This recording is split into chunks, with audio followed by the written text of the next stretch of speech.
Futures and options on futures trading involve substantial risk and is not a suitable investment for all types of investors. Past results are not necessarily indicative of future results. When I use the word I in this video, it refers to what I teach in my charting course or what I author in my twice daily oral and written updates. Prices shown on charts and quote boards are in real time and take into account all known activity up to this point in time. And if you'd like to read more of this disclaimer, simply hit the pause key on your video player. Good afternoon, all. Ira Epstein of Linn & Associates with your financial market update for this Thursday, and this is the 14th of September, 2017, 4:43 p.m. Central Daylight Time. They're going to erase these boards in a minute or two, but I just wanted to show you the NASDAQ got hit. Since Apple's made its announcement, Apple stock has also been getting hit, by the way. And if you'll take a look here, you can see the Russell down just a little bit. And by the way, this sign there means it's going to expire, so I'll be moving to the December right away. In the metal markets, North Korea is again threatening the United States and Japan. And when they did that, gold nicely came off its lows. Silver came off its lows too, but nowhere near as pretty a play as we saw in the gold. Dollar looks to me as though the dollar index rally may have fizzled at this point, and we might be getting ready for a rally in foreign currencies. The hardest thing with that is trying to figure out what do you do in front of the FOMC meeting that is shortly coming up, and that's going to be the problem. Before I get going on the Russell, I do want to remind you of another thing. Are you noticing the president is starting to be a bit more presidential? And I'm not talking politics. I'm talking how the market's reacting to things. We are starting to see a little bit of a change. He's a chameleon. We all know this. We know that what he's done is by inviting the Democrats into things, he's shaking up the Republican Party. But isn't that what a president should do? He shouldn't just be partisan. You try to bring people together on whatever the matters are, and that is a difference. Just want to bring that up, and I'm not trying to be political. I was on Fox today, and had they asked, I would have said, I'm seeing that happen. I'm seeing a difference as to how the market's reacting to certain things. When we look at the weekly area chart of the Russell, you can see how the market's come up nicely. Still not a new all-time high close. That could happen tomorrow, or the market can fade right here. We have to be careful and see where we're going to go. You've backed off from, on a daily chart, the highest recent close by 120 points, closing today at 1425.30. We're having an inside day. Now, if you can take out yesterday's high, that could spur another rally to the upside. Let's assume it doesn't. Well, when we put the swing line on, if it doesn't really mean much because you can afford to fall back here since you have a pattern of a lower low and a higher high anyways. When we come to moving averages, as I pointed out, and I'm going to continue to point out, the 18-day average is now racing to get over the 100-day. The difference in them is 3 points at this point. If we come back to yesterday, it was 3 points then. So each day is about 3 points. We might be there tomorrow is the point, I hate to use that word over again, that I'm trying to make here. When we take a look at Bollinger Bands, let's assume the market does go up. Big-time resistance awaits this market at 1435. Each time it's hit that upper band, the market has snapped down from it. In terms of momentum, you embedded, which now means that until the red line closes back under 80, this market has joined the full bull camp in terms of market momentum. When we come to the S&P 500, notice how this market's got now 1, 2, and yesterday. We've got our fully embedded reading here too. And this market did have what we're going to term, if we look at today's high of 2496 and a quarter, it made a higher high than yesterday and a lower low and closed lower. If the market takes out today's high, the odds favor, as a technical picture, that the market will make a run for the upper Bollinger Band. We have to wait and see if that's going to happen. I have allergies, so I go crazy at this time of year. In the NASDAQ, embedded reading here. Let's take a look. Day 1, for sure. Day before it, and day before it. So if it can hold on and start its way back up, could get interesting. Unlike the other index, it doesn't have an outside day. The key here is to take out the 60.12 and a quarter area, and if that happens, the next upside target becomes the upper Bollinger Band at 60.58.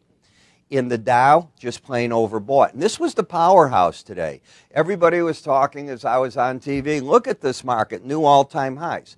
But let's understand, it's called the Dow 30. It's not all the stocks. It's the narrowest of the stock indices. It is running. It gets the headline, but it's not as broad as the other currencies. It is running the upper Bollinger Band in an overbought condition. The question is, will the other indices try to come up and catch this one as they do balancing of the different indices? Could well happen. In the VIX, the market's having an outside day down. You don't want to see today's high taken out tomorrow or Monday. If it is, then suspect that what will happen is you'll get a break in the other stock indices. If this pursues its way down, maybe it can make a run to the 982 level. Just remember, going from 1044 to 982 doesn't sound like a lot, but in percentages it is. This market is also a bit oversold. Now, when we get to the interest rate sector, the question, of course, on everybody's mind is, what is the Fed going to say? You're going to read article upon article that is going to start talking and saying maybe little bits of inflation that are popping up will allow the Fed to do a hike in December. And I'm not disagreeing with that. We were recently down on the Bloomberg percentage of will there be a index hike or not, or an interest rate hike. I said that wrong. An interest rate hike. We were about 23% just recently. We're back up to 46. So the market's not quite as leaned in that negative area.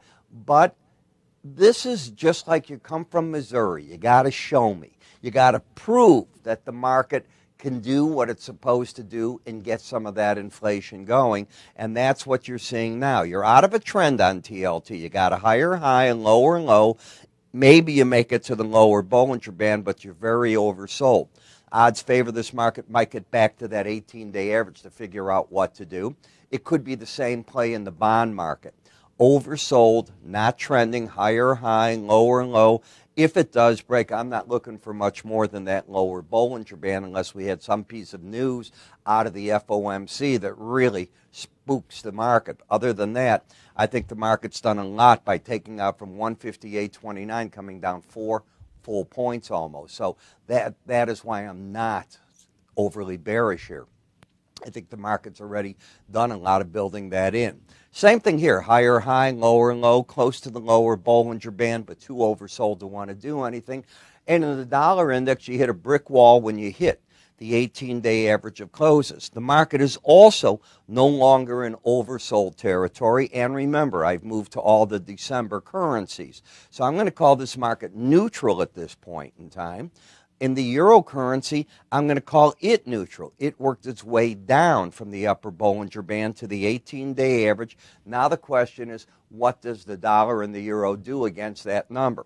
If this decides to fall lower, well, maybe you get to the lower Bollinger Band. If the dollar decides to get over the 18-day average, maybe you make a run up to the 93.30 level. I have my doubts on that. I just expect as a chartist here that these markets might be just getting ready for the FOMC and see what they'll do there. In the Aussie dollar, you fell back to the 18-day average where support was uncovered. In the process, you made a lower low. You took out this low. So now you're neutral. Momentum is still pointing down, but the bias is up because you're over the 18-day average and you have no trend on the swing line. And the swing line tells you if you're trending or not, if you believe in the concept that an uptrend is higher highs, higher lows, a downtrend, lower highs, lower lows, and no trend has in some manner a higher high and a lower low. In the yen, it's no trend. The market has come down. Again, what happened? The market took off that safe haven play of the hurricane. And yes, the hurricane season propped this market up, propped up other markets as we were hit by Irma and Harvey. And now the problem is, what is the real amount of the damage? I don't think anybody has their arms around Irma yet, and we'll find out what they say. I don't believe that they know. These pictures I'm seeing from the Keys are devastating, and they haven't shown us how the infrastructure cost is going to be in the rest of the state. But higher high, lower low, found support against the lower Bollinger Band 100-day average and oversold. Not trending, downside bias, and already oversold. In November, crude oil, you got up today to the upper Bollinger Band, and that's about where I'm looking for the resistance to start showing up. When I come back on this chart and you start looking back, I can make an argument that you can go higher. You were, in fact, up here. But I think that $50 to $52 mark that I've been talking about in my newsletter is still going to be a resistance point. The trend is clearly up, though. Higher lows, higher highs. Just acted tired today, and it's already in overbought territory, and it's come $5 up. Gasoline market, outside day down, so you got to be a bit careful there. Now you've also got the pattern of higher lows, higher highs, and more important, you have the embedded reading. Until the red line, this number, closes back under 80, even though it's an outside day down, expect that the pros step in and support this market temporarily. Lose that reading, and I think you go the other way. In the Nat Gas, you went up to the 100-day average, the upper Bollinger Band, and again, you hit that wall. That's why so often I look to see what these markets are doing. What else? You're still in a pattern here of pretty much sideways action. Will it be able to break out of that is the big question. And we're getting into overbought territory. Notice how they've cleared the boards behind us. I want to talk to you about Modern Trader Magazine. Free one-year subscription from us. It's a $79 a year value. You get the magazine by email every single month. This feature is all about options trading. And it doesn't matter if you're a futures trader, stock trader, derivatives. It won't matter. They cover everything in these different magazines that they come out with. Some of the stories, more upside for Amazon, Retail's Revenge, Beans, Cocoa, Cattle, spin-off outperformance. Then you get to the different stories, chart patterns, different ones you can work with. And as you'll see right here, as the stories come up like they're going to do now, great graphics in them, giving you an idea how to trade some of these different patterns. Or if you're trading weather markets like we have right now, be it orange juice, cotton, the grains, they talk about it and explain it there if you're a futures trader. Then they back it up daily with market focus. Why? Well, a magazine comes out once a month. What do you do in between them? It's free. Give us a call. You can go to our website to sign up for it. It comes into your email. You can come up here if you're watching me on YouTube, or underneath us on many websites says, click here for Ira's free information. Do so. We'll make sure you get it. I'm Ira Epstein. You have a great day, and I will talk to you all tomorrow.